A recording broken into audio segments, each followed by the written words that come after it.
할렐루야. 오늘은 가정을 세우는 원리라는 제목으로 하나님의 말씀을 나눌 때에 저는 여러분의 가정이 행복할 수 있게 되기를 축복합니다.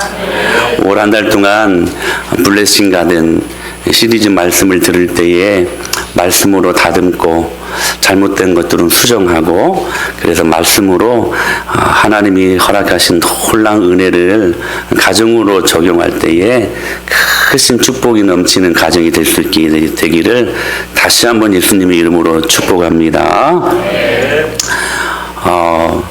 아내와 어머니가 물에 빠졌습니다. 그런데 딱 한 사람만 구할 수 있습니다. 여러분은 누구를 구하시겠습니까? 제가 2년 전에 이 질문을 했다가 우리 남자 성도님들한테 큰 반향을 일으킨 적이 있었습니다. 굉장히 공격적인 질문이에요. 그렇죠? 오늘 이 질문을 할까 말까 굉장히 많이 고민했어요. 그러나 성령이 주시는 힘으로 이 질문을 하게 되었습니다. 여러분은 누구를 구하시겠습니까? 이 문제에 대해 조선시대의 윤리는 어머니를 구하는 것이 마땅하다고 규정합니다. 이유인즉슨 이거예요. 어머니는 한 분뿐이시지만 아내는 다시 결혼해서 새로 얻을 수 있다고 생각하는 유교적인 가치관 때문에 그렇습니다.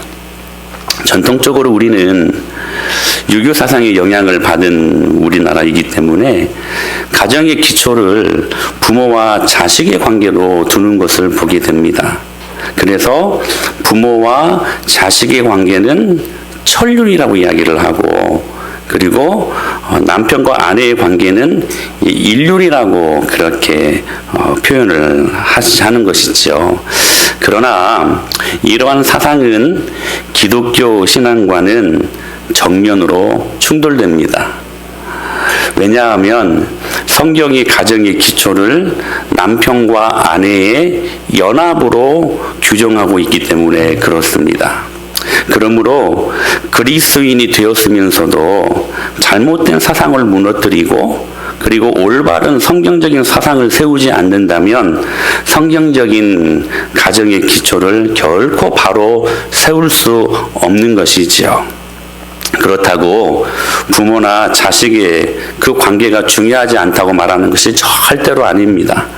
위의 전제는 그냥 예를 들었을 뿐입니다. 그런 일들도 없어요. 예를 들었을 뿐입니다. 모두 중요한 관계임에는 틀림이 없지만 그것이 가정을 이루는, 절대로 기초를 이루는 단위는 아니라는 것입니다. 성경에 말씀하시는 가정의 기초는 여러분 기억하십시오. 남편과 아내입니다. 할렐루야. 잘 생각해 보십시오. 여러분, 하나님은 사람을 창조하실 때에 부모와 자식의 관계로 창조하지 않았습니다. 남자, 여자를 만드시고 남편과 아내의 관계로 먼저 사람을 지으셨다는 사실이에요. 여러분, 조금만 더 깊이 있게 생각을 해보십시오. 여러분, 닭이 먼저입니까? 알이 먼저입니까? 창조론에 의하면 닭이 먼저죠, 당연히. 이걸 갖고 많이들 싸웠다고는 하지만 닭이 먼저입니다. 그게 답입니다. 하나님이 말씀으로 모든 것들을 창조했잖아요. 닭이 먼저예요. 그러니까 부부관계가 먼저냐, 부모 자식 간의 관계가 먼저냐, 이 질문 앞에 우리는 이 가정의 기초를 이루는 단위가 부부관계에 있음을 다 같이 인식하고 있을 수 있어야 된다는 사실입니다. 잘 생각해 보세요. 여러분, 부부가 있음으로 뭐가 생겨나요? 자녀가 생겨나죠. 자녀가 생겨나기에 뭐가 성립이 돼요? 부모와 자식 간의 관계가 성립이 되는 것입니다. 그러니까 하나님께서는 아담과 하와를 창조하셔서 두 사람이 부부가 되도록 가정의 기초를 이루신 것입니다. 그래서 오늘 본문 30절에 이렇게 말씀하시는 거예요. 같이 한번 읽어볼까요? 시작. 그러므로 사람이 부모를 떠나 여러분, 자녀에게 우리 부모가 줄 수 있는 최고의 선물이 뭘까요? 여러분, 엄마 아빠가 행복하게 예수님 안에서 잘 사는 것입니다. 그것처럼 좋은 선물은 없습니다. 또한 여러분, 우리 부모님들에게 우리 자식들이 줄 수 있는 최고의 선물은 무엇일까요? 용돈, 좋은 차, 좋은 집, 네, 좋은 선물일 수 있습니다. 그러나 여러분 기억하십시오. 자식된 그 도리로 부부가 잘 믿음 안에 살 때, 그때 우리가 줄 수 있는, 부모에게 줄 수 있는 최고의 선물일 수 있습니다. 그렇다면 이제부터 바울이 이 에베소서 5장에서 이야기한 이 행복한 부부의 큰 비밀이 무엇인지 함께 우리 구체적으로 살펴보도록 할 텐데, 특별히 오늘 우리가 읽었던 참 많은 본문들 중에 하나인데, 우선 이 본문을 읽으면 두 가지 의문점이 생깁니다. 하나는 뭐냐면, 현대 관점에서 피상적으로 이 말씀을 살피면 굉장히 유교적이에요. 그렇죠? 그리고 굉장히 가부장적입니다. 왜냐하면 이렇게 말씀하시기 때문에요. 시작. 아내들이여 자기 남편에게 복종하기를 주께 하듯 하라. 이는 남편이 아내의 머리됨이 그리스도께서 교회의 머리됨과 같음이니 그가 바로 몸의 구주시니라. 그러므로 교회가 그리스도에게 하듯 아내들도 범사에 자기 남편에게 복종할지니라 라고 말씀을 하세요. 그러니까 이 말씀을 굉장히 유교적인 관점에서 잘못 읽으면 남편들이 말할 수 있죠. 자, 봐라. 지금 아내들에게 남편의 말에 철저히 복종하라고 성경 말씀이 가르쳐주고 있지 않느냐. 복종해라. 이렇게 말할 수 있는 지금 여지가 있는 말씀이라는 거예요. 그것뿐입니까? 6장 1절 한번 보세요. 시작. 자녀들아 주 안에서 너희 부모에게 순종하라. 이것이 옳으니라. 그러니까 아내들도 자식들도 이 아빠 그리고 남편에게 막 복종하라는 거예요. 그러니까 이 말씀을 잘못 읽으면 굉장히 유교적이에요. 굉장히 가부장적인 그러한 가르침인 것 같아요. 가르침인 것 같아요. 자, 또 하나. 자, 그리스도와 지금 본문에 보면 교회라고 하는 그 단어가 무려 6번 이상씩 지금 반복이 되고 있습니다. 그러니까 이 단락이 우리가 분명히 알기에는 이 부부관계, 그러니까 남편과 아내에 대하여 말씀을 하시는 것 같은데, 과연 아내와 남편에 관한 말씀인지 아니면 예수님과 교회에 관한 논의인지 이게 막 헷갈려요. 게다가 바울이 32절에 어떻게 말씀하고 있어요? 시작. 이 비밀이 크도다. 나는 그리스도와 교회에 대하여 말하노라 라고 선언하고 있어요. 그러니까 이 비밀이 크도다라고 말하고 나서 내가 남편과 아내들에게 말하노라가 아니라 내가 그리스도와 교회에 대하여 말하노라라고 지금 말씀을 전개하고 있다는 사실이에요. 도대체 그리스도와 교회에 대한 비밀이 어떻게 부부와 가정의 행복과 연결이 되어 있는가? 우리가 이 두 의문점을 차례대로 우리가 해결하면서 말씀을 한번 생각해 보도록 하겠습니다. 첫째, 우선 모든 현재 독자들은 성경을 너무나 가볍게 쉽게 보는 경향이 있습니다. 남편들은 이 말씀, 아까도 말씀드렸던 것처럼, 야, 봐라. 성경이 아내들은 남편의 말에 복종하라고, 절대 복종하라고, 절대란 말 없거든요. 근데 절대라는 말을 써요. 절대 복종하라고 말하고 있지 않느냐. 잠잠고 복종해라. 이 말씀을 가부장적인 근거로 잘 이용하는 말씀 중에 하나입니다. 그러나 여러분, 이 본문을 상세하게 살펴보면 바울은 절대로 남편에게 일방적으로 아내가 복종해야 된다라고 말씀하고 있지 않습니다. 여러분, 이거 잘 기억하셔야만 해요. 21절을 보면 이렇게 말씀하시거든요. 시작. 그리스도를 경외함으로 피차 복종하라 라고 선언하고 있어요. 문법적인 구조를 보면 21절 말씀과 그리고 아내들이 남편의 말에 복종해야 된다는 그 말씀이 나와 있는 22절과 한 구절입니다. 그러니까 무슨 말이냐면, 우리가 이 말씀을 잘 해석하기 위해서는 아내의 남편에 대한 복종이 일방적인 복종이 아니라 그리스도 안에서 누리는 부부는 모두가 피차 복종하는 관계라는 사실입니다. 이를 위해서 우리는 18절 말씀 먼저 살필 수 있어야 돼요. 어떻게 말씀하고 계시나요? 시작. 술 취하지 말라. 이는 방탕한 것이니 오직 성령으로 충만함을 받으라. 할렐루야. 할렐루야. 성령의 충만함을 이야기하시면서 18절 이하의 성령 충만함의 4가지 특징에 대해서 소개하고 있어요. 한번 보실까요? 그 특징이 뭐냐면 시와 찬송과 신령한 노래들로 첫 번째 서로 화답하며, 두 번째는 너희의 마음으로 주께 노래하고, 범사의 우리 주 예수 그리스도의 이름으로 항상 아버지 하나님께 뭐하며? 감사하며, 그리고 마지막에 뭐가 있어요? 그리스도를 경외함으로 피차 복종하라고 말씀하세요. 그러니까 성령 충만함의 최종적인 결과가 무엇에 있냐면 부부가 서로 복종하는 것에 있대요. 따라서 바울은 아내에게만 남편에게 복종하라고 말하지 않고 그리스도 안에서 상호 복종이라는 이 정신이 큰 전제가 되어서 그 전제 하에 부부관계, 가정생활이 이루어져야 된다라고 지금 말씀하고 있는 것입니다. 그러니까 이 명령은 당시 문화적인 배경으로 보면 가히 혁명적인 그러한 명령이었습니다. 당시 그리스, 로마, 유대 어떤 문명권에서도 서로 부부가 복종하라는 말이 있을 수 없었거든요. 그러니까 이 말씀은 정말로 충격적인 말이고 굉장히 혁명적인 그러한 언급이 될 수 있었다는 사실입니다. 더 자세히 말씀을 살펴보면 여러분, 아내가 남편에게 복종해야 되는 것과 남편이 아내를 사랑해야 된다는 이 의미는 어떤 면에서는 같은 의미를 품고 있는 말씀이기도 합니다. 자, 보세요. 아내들에게 요구되는 복종은 여러분 자신을 누군가에게 내어준다는 의미를 포함하고 있습니다.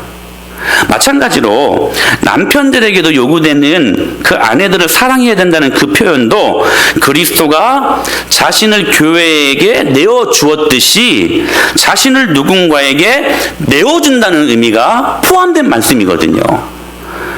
그러니까 오히려 아내를 위해 자신을 내어주라고 하는 남편에 대한 요구가 아내가 남편에게 복종하라는 요구보다 훨씬 더 극단적인 헌신의 요청이라는 사실들을 말씀을 보면 우리는 금방 잘 알 수 있게 되는 것입니다.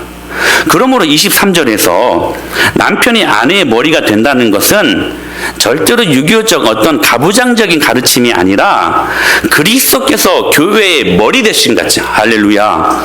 사랑하는 여러분, 여러분의 가정과 우리 은혜마을교회의 머리 되신 분은 예수 그리스도십니다. 믿습니까?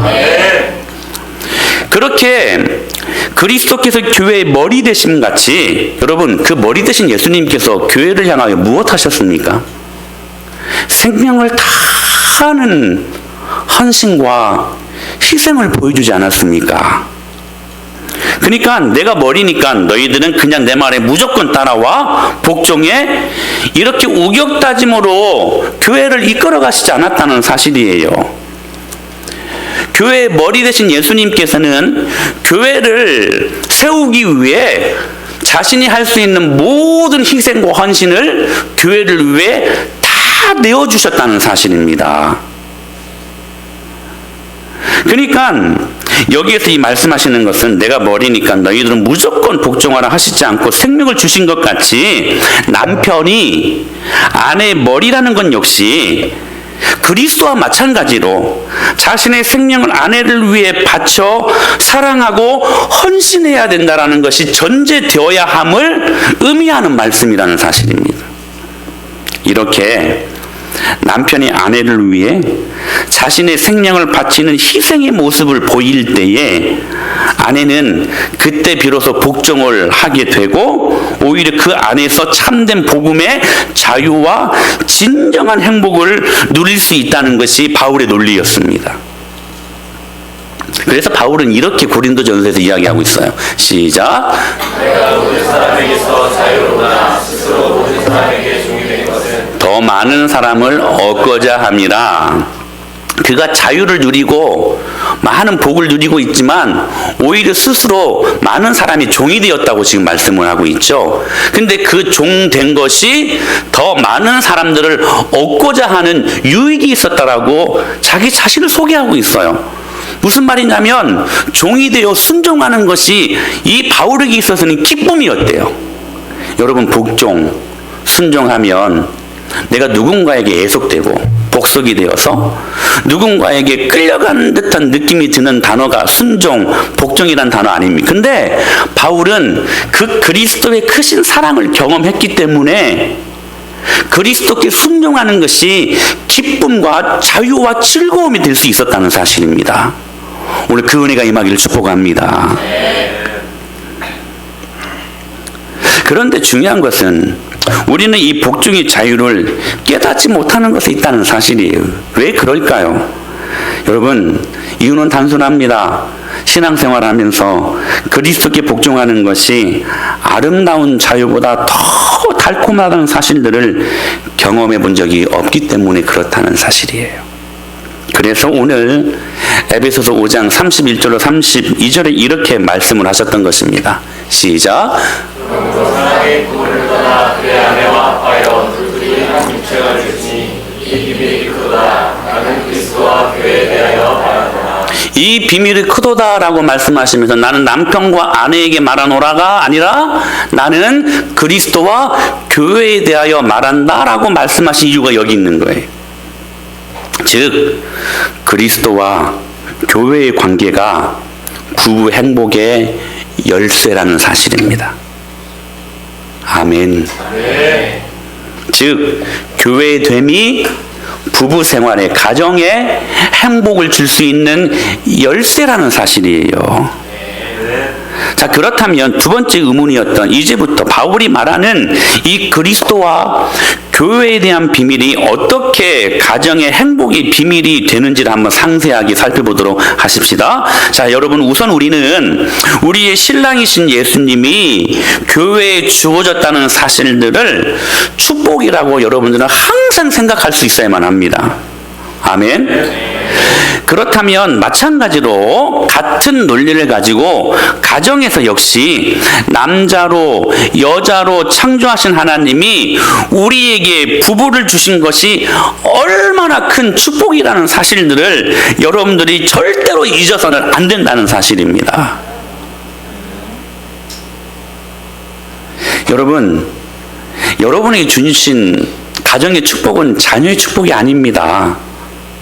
먼저 주신 축복은 여러분들에게 아내를 주시고 여러분들에게 남편을 주신 축복이라는 사실이에요.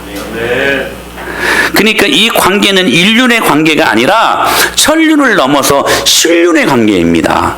하나님께서 정하신 관계라는 사실이에요.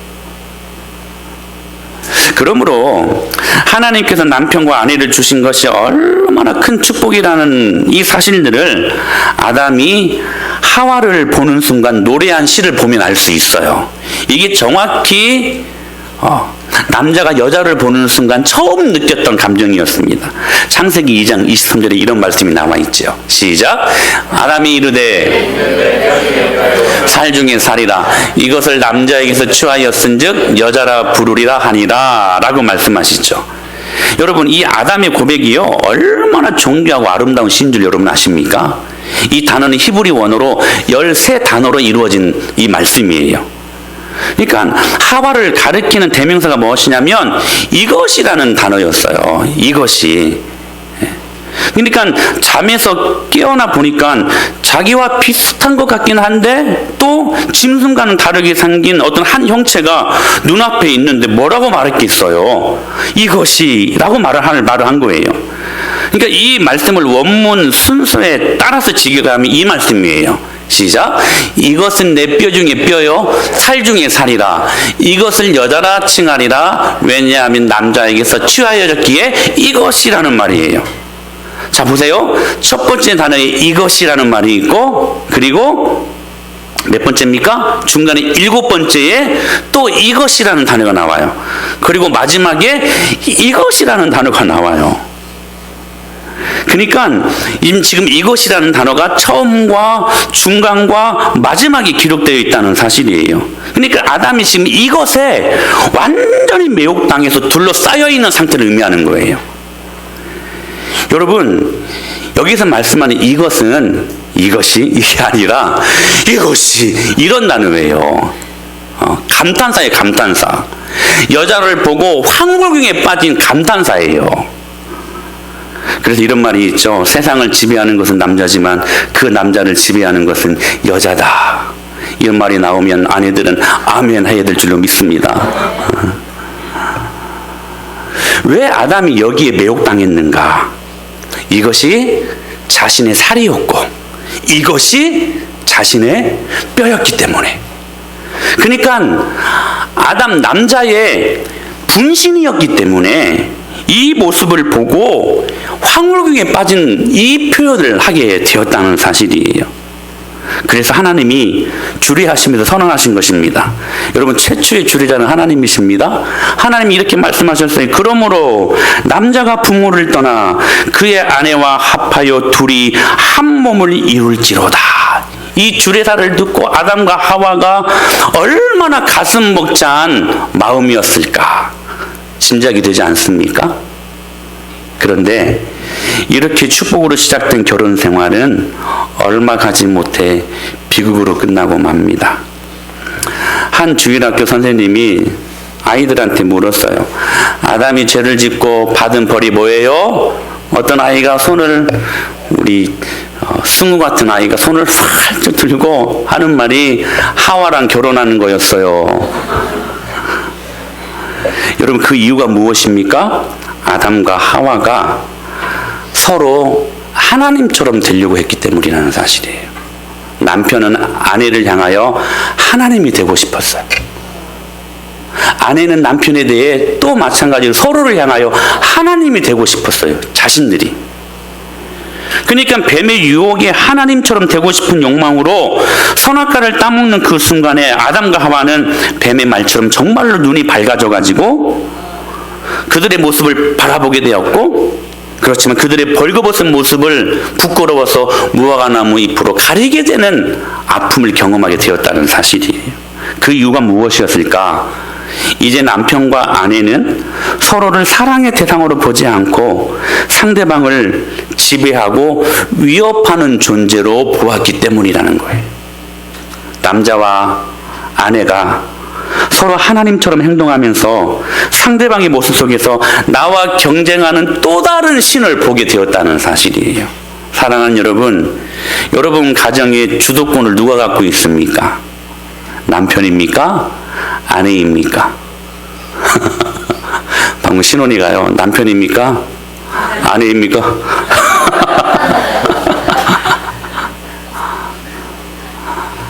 사실 그래요. 여러분의 주도권은 누구에게 있습니까? 남편에게 있는가? 아내에게 있는가? 여러분 기억하십시오. 여러분의 주도권은 예수 그리스도가 되어야만 합니다. 여러분 그 주도권을 내어드리십시오. 그러므로 모든 가정의 결정권은 내가 되면 안 돼요. 남편이 되면 안 돼요. 아내가 되면 안 돼요. 예수 그리스도가 되어야만 합니다. 그래서 여러분의 모든 가정에 큰 일이든 작은 일이든 선택하는 결정적인 순간에 여러분 예수 그리스도께서 여러분 가정 가운데 쉽게 개입할 수 있는 분이 될 수 있게 되기를 축원합니다. 이것이 있어야 돼요. 제가 결혼을 하고 전도사였죠. 그때 사례비 37만 원 받았네요. 정말 가난한 전도사였죠. 근데 결혼을 했어요. 뭘 그렇게 믿고 배짱 있게 결혼을 했는지 모르겠어요. 하나님이 살게 하시더라고요. 그렇게 결혼을 했습니다. 근데 결혼한 순간 먼저 결혼한 선배 목사님이 저한테 그렇게 조언을 해주시는 거예요. 한 전도사, 처음이 중요해, 처음이. 결혼하고 한 6개월 정도 이 아내들 사모 길을 잘 드려야 되는데 절대로 설거지 같은 거 하지 말고 절대로 청소 같은 거 하지 말고 첫 판부터 길을 잘 드려야 된다라고. 그 말이 제가 혹했네요. 그래가지고 한두 번 하다가 제가 안 되겠어요. 제가 힘들어서 안 되겠어요. 그래 그 말이 잘못된 말인 줄 알고 다시 마음을 고쳐먹고 성경적으로 가정을 이루었는데, 여러분 우리 주위에 잘못된 조언을 말해주는 사람들이 얼마나 많습니까? 여러분 성경적으로 여러분의 가정을 다듬어 갈 수 있게 되기를 축복합니다. 여러분의 주도권은 남편도 아니고 아내도 아니고 예수 그리스도. 할렐루야. 그래서 여러분 이 죄로 말미암아 벌거벗은 남자의 모습 속에서는 여자를 장악하려고 하는 공격하는 모습, 벌거벗은 여자의 모습 속에서는 남자를 꼬드기려고 하는 유혹하는 모습이 보여지자 남자와 여자는 벌거벗은 모습을 보면서 숨길 수밖에 없었다는 사실이에요.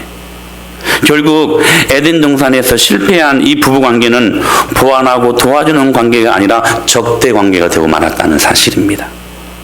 그러므로 여러분 오늘 진짜 부부의 위기는 무엇일까요? 돈의 문제 아닙니다. 성적인 문란의 문제, 누가 남편이 바람을 피고 여자가 이 문제 아니에요. 여러분 현대 가정의 가장 큰 위기는 부부가 그리스도 안에서 영적으로 성숙하려고 하지 않기 때문에 일어나는 일들입니다. 여러분 이 말씀을 깊이 있게 생각하셔야만 합니다. 여러분 세상의 심리학이, 세상의 어떤 가정관은 이때 어떻게 말하면 된다, 남자의 심리를 알고 여자의 심리를 알아서 잘 적당하게 대처해야 되는, 이렇게 말씀을 가르쳐 줍니다. 근데 여러분 그게 영원한 해답은 아닙니다. 중요한 것은 뭐냐면 남편의 문제가 보일 때, 아내들의 문제가 보일 때 이 문제를 가지고 영적으로 이 문제들을 해결하려고 하는 우리의 부부관계에 노력이 있어야 된다는 사실이에요. 제가 지난주에 말씀드렸었죠. 여러분의 관계를 로맨스의 관계로 보지 말라고요. 이게 정말 중요한 말씀이에요. 아이고. 특별히 결혼하기 전에 우리 아이들의 모습들, 여러분 이 말씀 잘 들어야 돼요. 여러분, 여러분의 결혼의 대상을 로맨스의 대상으로 봐서는 안 돼요. 여러분 무엇의 대상이 되어야 된다고요? 신앙생활의 대상이 되어야만 합니다. 네. 그러니까 부부 관계 안에서도 여러분 아가페 사랑을 추구해야 되지 에로스적인 사랑을 추구해서는 안 된다는 사실이에요. 여러분 아가페 사랑이 무엇이며 가치를 추구하는 관계 속에서 아니 이제 이것이 아니라 가치를 부여하는 사랑이 아가페 사랑 아닙니까? 예수님은 우리를 위해 모든 것들을 다 내어주셨습니다. 할렐루야. 근데 로맨스로의 대상으로 바라보는 부부관계는 항상 가치를 추구하는 사랑이에요. 내 남편이 나에게 무엇을 어떻게 해줘야 내가 행복할까? 이것만 고민하는 거. 사랑하는 여러분, 그런 관계 속에서는 부부관계 문제가 일어날 때 절대로 해답이 보일 수 없습니다. 이 문제를 가지고 영적인 문제로 알고 남자와 여자, 남편과 아내는 주님 앞에 이 문제를 가지고 무릎으로 나가야 될 줄로 믿습니다. 그거 말씀하고 있는 거예요. 여러분들의 가정을 한번 보세요. 여러분의 그 부부의 관계 속에서 문제가 생길 때 과연 어떻게 이 문제를 해결하려고 지금까지 노력했습니까? 영적인 신앙의 근거를 가지고 이 모든 부부 관계의 위기를 여러분들이 직면하려고 노력해 본 적이 있으셨는가 하는 것입니다. 이렇게 깨어진 적대적인 관계가 된 부부 관계, 여러분 질문하고 싶어요. 과연 회복이 가능할까요? 불가능합니다. 불가능해요. 그러나 한 가지 소망이 있습니다. 성령 충만하면 됩니다. 할렐루야. 이게 답이에요. 그러므로 모든 그리스도 안에서 이룬 부부관계라면 남편도 아내도 성령 충만해야만 합니다. 여러분 모든 자연법칙은 물은 위에서 아래로 흐르게 되어 있습니다. 그렇죠? 어떤 경우에 여러분 물이 아래에서 위로 흐르는 경우가 있습니까? 이건 해외 토픽감이죠. 그럴 수는 없습니다. 근데 그럴 수 있어요. 물이 아래에서 위로 흐르게 할 수 있어요. 무엇하면 할 수 있냐면 여러분 모터 돌리면 됩니다. 사랑하는 여러분, 성령 충만함이 이 모토와도 같은 것이에요. 도무지 부부관계 회복이 일어날 수 없어요.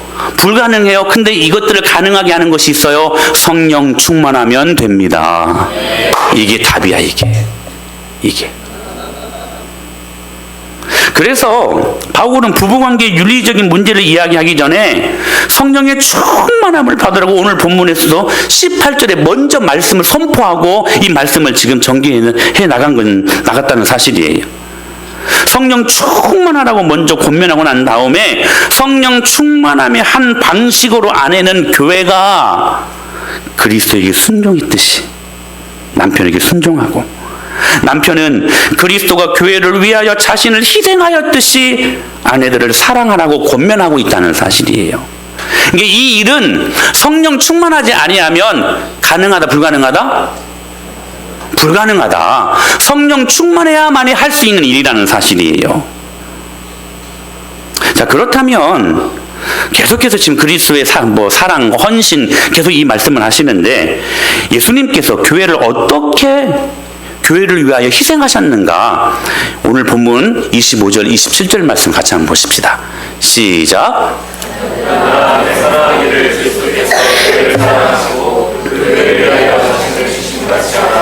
이는 곧 물로 씻어 말씀으로 깨끗하게 하사 거룩하게 하시고 자기 앞에 영광스러운 교회로 세우사 티나 주름 잡힌 것이나 이런 것들이 없이 거룩하고 흠이 없게 하려 하심이라. 지금 바울이 26절에서 그리스도가 교회를 물로 씻어서 거룩하게 하셨다고 말씀하세요. 그렇죠?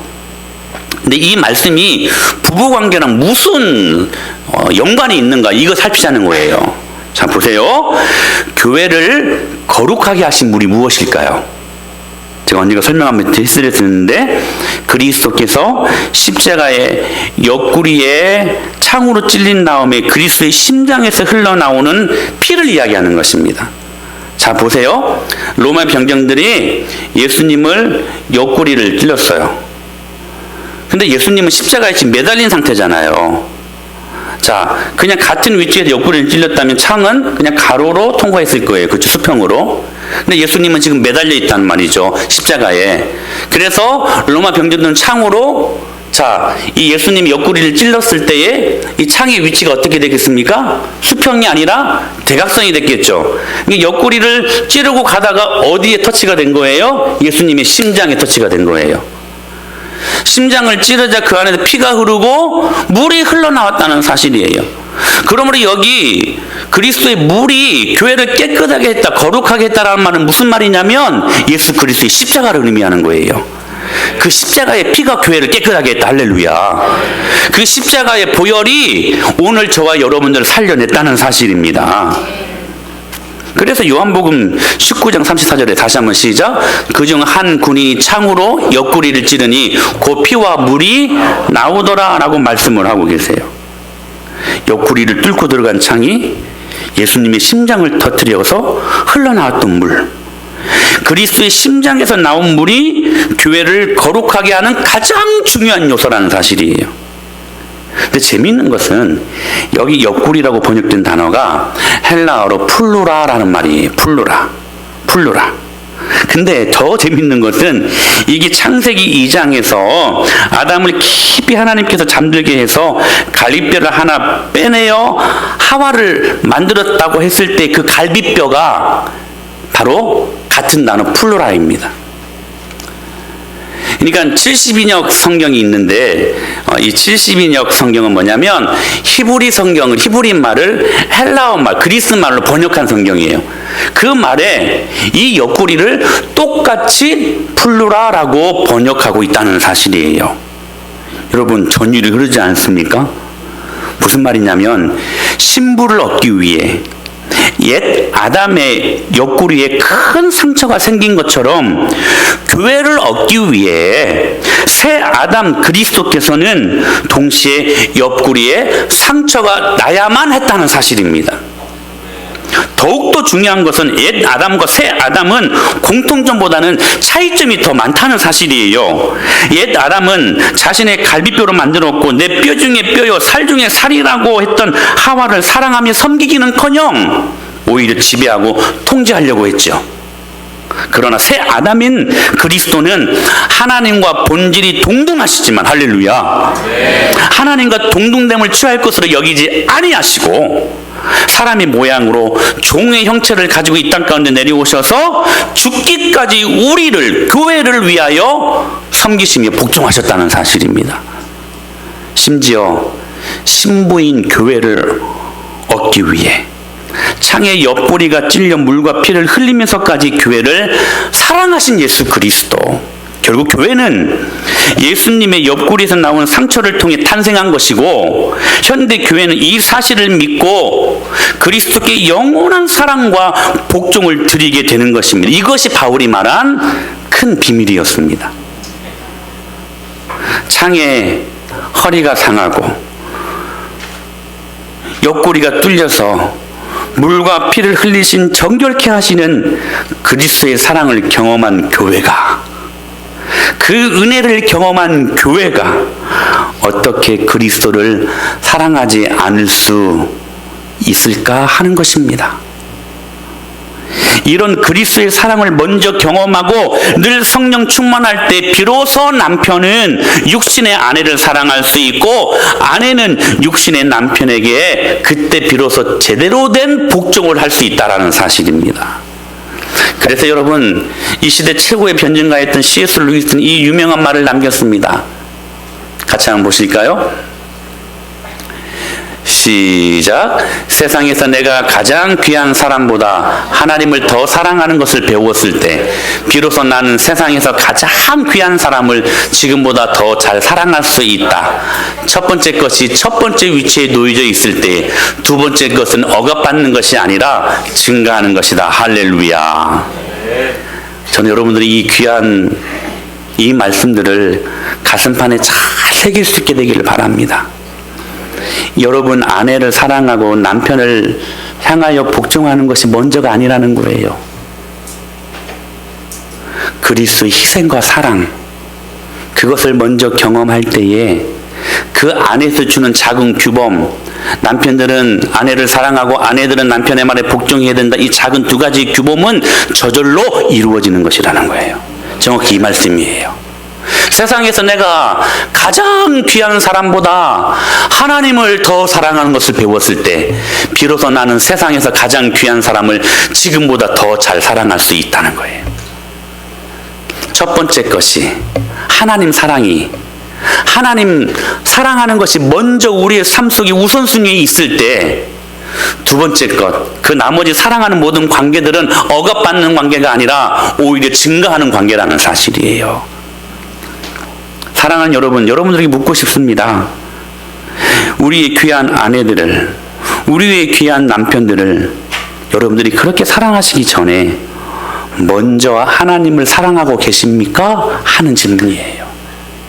이게 먼저 우리의 삶 속에, 우리의 가정 속에 이루어져야 된다는 사실입니다. 그리고 이 하나님을 사랑하는 사랑으로 아내를 사랑하고 있는가, 남편을 사랑하고 있는가 하는 거예요. 옆구리가 창에 찔려 심장이 터져 물과 피를 흘릴 정도로 남편을 위해, 아내를 위해 자기를 희생한 적이 있는가 하는 것입니다. 그러므로 오늘 우리에게, 우리 가정에 주신 규범은, 여러분, 남편이 아내를 사랑하고 아내가 남편의 말에 복종해야 된다, 이게 아니에요. 여러분, 오늘 우리에게 주신 유일한 규범은 딱 한 가지입니다. 여러분, 예수님의 희생과 사랑입니다. 이것이 있어야 제대로 아내들을 사랑할 수 있고, 이것이 있어야 제대로 남편들의 말에 복종할 수 있게 된다는 것입니다. 그러니까 큰 전제를 버리고, 자, 저를 보세요. 큰 전제를 버리고 이 작은 것들만 하려다 보니까 이게 안 되는 거예요.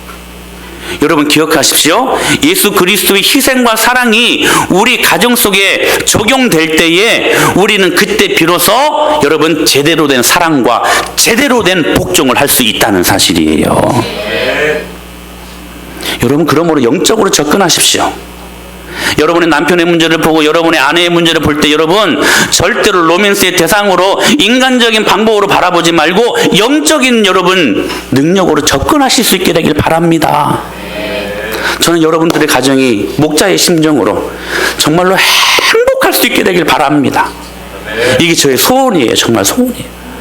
이렇게 목양을 하면서 가정이 때로 이렇게 좀 불화를 느끼고 이렇게 남편과 아내의 문제들이 있다는 이 말씀을 드리면 몰라요. 제가 목회하기 전까지는 몰랐는데요. 제 마음이 막 찢어져요. 막 찢어져. 그렇게 아플 수가 없어, 제 마음이. 이 목자의 가슴 속에 여러분 가정에 행복이 있습니다. 할렐루야. 전 여러분들의 가정이 예수님 안에서 행복할 수 있게 되길 바랍니다. 근데 그 행복의 열쇠는 다른 것 아니에요. 남편이 아내를 어떻게 사랑할 것인가, 아내들이 남편의 말에 어떻게 복종할 것인가, 이게 아니라 여러분의 가정 안에 예수님의 그 사랑과 예수님의 그 희생이 중심이 되어 있어야만 한다는 사실입니다. 그때 그 안에서 내 남편을 제대로 볼 수 있고 내 아내를 제대로 볼 수가 있다는 사실입니다. 사랑하는 여러분, 그러므로 그리스도의 희생과 사랑이 전제가 된다면 서로 기질이 다르고 성격도 다르고 취향도 다르지만 얼마든지 우리는 성령 충만함으로 말미암아 한 몸 이룰 수 있습니다. 제가 그래서 여러분 남편들에게 이렇게 권면하고 싶어요. 그리스도의 희생이 우리를 살리신 것처럼 아내에게 그리스도의 희생으로 그렇게 다가서실 수 있게 되기를 축복합니다. 왜 아멘들이 작아? 그렇게 다가설 수 있게 되길 남편들만 아멘. 여러분 아멘 하셔야 돼요. 근데 그 그리스도의 희생과 사랑은 뭐냐면, 여러분 그냥 남편들이, 어떤 남편들은 그래요. 내가 나가서 열심히 해서 돈 벌어다 주면 되지 뭐. 그거 갖고 안 돼요. 이건 당연한 일이고 이건 당연히 해야지. 이것만이 아니라 아내들을 예수님이 교회를 그렇게 세심하게 정말로 면밀하게 관찰하시면서 그렇게 사랑하셨던 것처럼 그런 경제적인 부분뿐만 아니라 우리의 마음과 우리의 정신과 우리의 몸과 마지막 영적인 연합까지 이루면서 여러분의 아내들을 파이널 터치할 수 있어야 된다는 사실입니다. 아멘. 우리 아내들에게 말씀드립니다. 그 그리스도의 희생과 사랑 앞에 교회가 순종할 수 있었던 것처럼 그렇게 남편에게 순종하는 것이 자유와 기쁨이 될 수 있게 되기를 축복합니다. 이러한 삶의 결단들을 통하여서 하나님이 허락하신 가정들이 아름답게 꾸며지게 되는 것입니다. 오늘 이 말씀이 여러분의 가정 가운데 혹시 약간 좀 흐트러진, 그래서 좀 삐걱거리는 그러한 상태의 여러분의 부부관계라면 오늘 이 말씀이 해답을 줄 수 있는 말씀이 된 줄로 믿습니다. 여러분 이거 노력해야 돼요. 노력해야 돼요. 그래서 피차 복종하여 예수 그리스도의 교회를 사랑하여 모든 것들을 내어주신 그 사랑과 희생으로 우리 아내들을, 우리 남편들을 그렇게 섬기고 그렇게 사랑할 수 있는 저와 여러분이 될 수 있게 되기를 살아계신 예수님의 이름으로 간절히 축원합니다. 아멘.